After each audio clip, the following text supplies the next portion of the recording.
నమస్తే శ్రీధర్ సార్. నమస్తే అమ్మా. చాలా మంది స్టూడెంట్స్కి ప్రిపేర్ అయ్యే ప్రాసెస్లో అనుకోకుండా కొన్నిసార్లు గ్యాప్ క్రియేట్ అవుతూ ఉంటుంటుంది. కంబ్యాక్ ఇచ్చే ప్రాసెస్లో వాళ్ళు ఎలా కంబ్యాక్ ఇవ్వచ్చు అంటారు? మళ్ళీ ఆ ప్రాసెస్ని డే 1 నుంచి ఎలా ప్రిపేర్ అవ్వాలి అంటారు? అసలు ఎలా స్ట్రాంగ్ అవ్వచ్చు? యాక్చువల్గా అమ్మా ఈ ప్రాబ్లమ్ చాలా ఎక్కువ మంది పిల్లలకు వస్తూ ఉంటుంది. అది రకరకాల కారణాలు. ఒకటి సైకలాజికల్ అవ్వచ్చు, ఇంకోటి ఫైనాన్షియల్ అవ్వచ్చు. రెగ్యులర్గా చూస్తూ ఉంటాము. బాగా మంచి మార్కులు వస్తున్నాయి అనుకునే టైంలో ఇంటికి వెళ్ళిపోవటం. There may be so many reasons.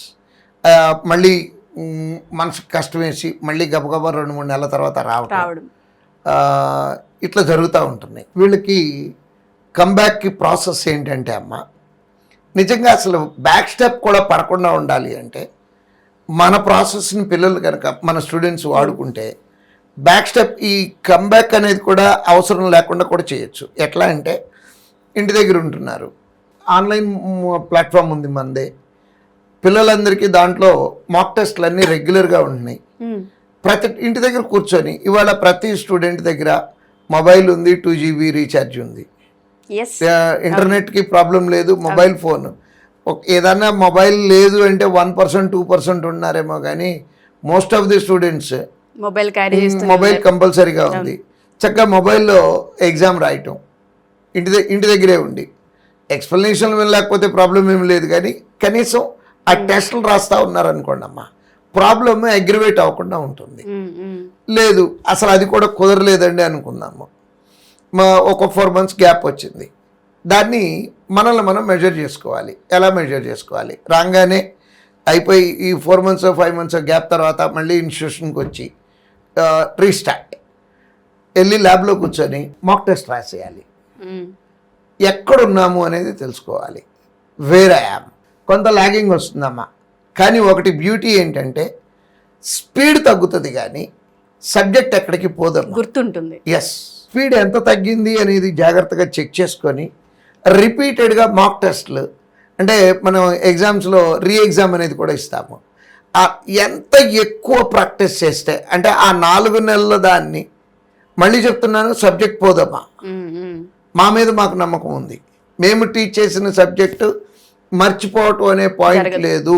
అందుట్లో సిలబస్లు కూడా చాలా లిమిటెడ్ సిలబస్లు. మర్చిపోయాము అని అనుకుంటూ ఉంటారు. సార్ నేను 1 సంవత్సరం పాటు ప్రిపేర్, ఈ ప్రాబ్లం ఎక్కువ ఆడపిల్లలు చెప్తూ ఉంటారమ్మా. సార్ ఇంటికి పెళ్లి చేశారు సార్, 1 year నేను దీంట్లో లేనండి, సబ్జెక్ట్ మొత్తం మర్చిపోయాను సార్ అనుకుంటూ వస్తారు. నేను మళ్ళీ రీజాయిన్ అవుతానండి, ఏమన్నా డిస్కౌంట్ ఇస్తారా అని అడుగుతారు.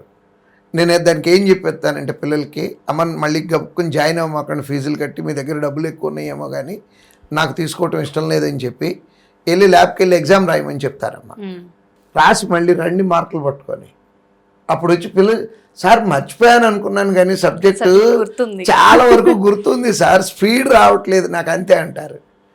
రోజు కూర్చొని ఆ మిస్ అయిపోయిన టెస్టులు, అంటే ఆ సంవత్సరం నుంచి వాళ్ళు రాయిన టెస్టులన్నీ మేమేమి డిలీట్ చేయమమ్మా.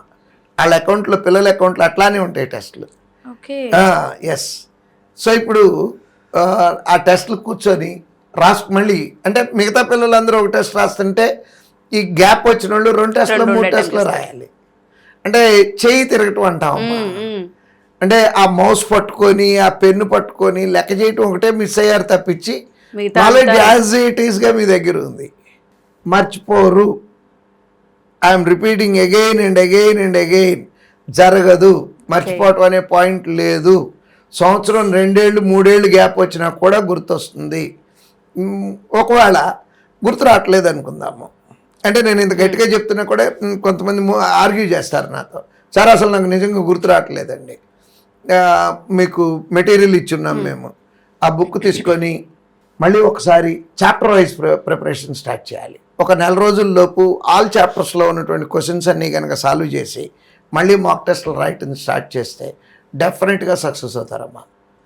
అందుట్లో ఇంకోటి ఏంటంటే ఈ గ్యాప్ వచ్చిన పిల్లలు ఎట్లా ఉంటారంటే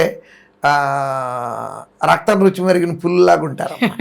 ఎందుకంటే ఈ గ్యాప్లో రకరకాల కష్టాలు పడి ఉంటారు ఇంటి దగ్గర. ఆ కష్టాల్లో నుంచి ఏమైనా సరే బయటికి రావాలనే కసి తాపన ఉంటుంది. దాంతో నిజంగా ఇట్లాంటి కేసులు ఎన్నో చూస్తూ ఉంటాము. 1 2 కాదు, రెగ్యులర్గా చూస్తూ ఉంటాము.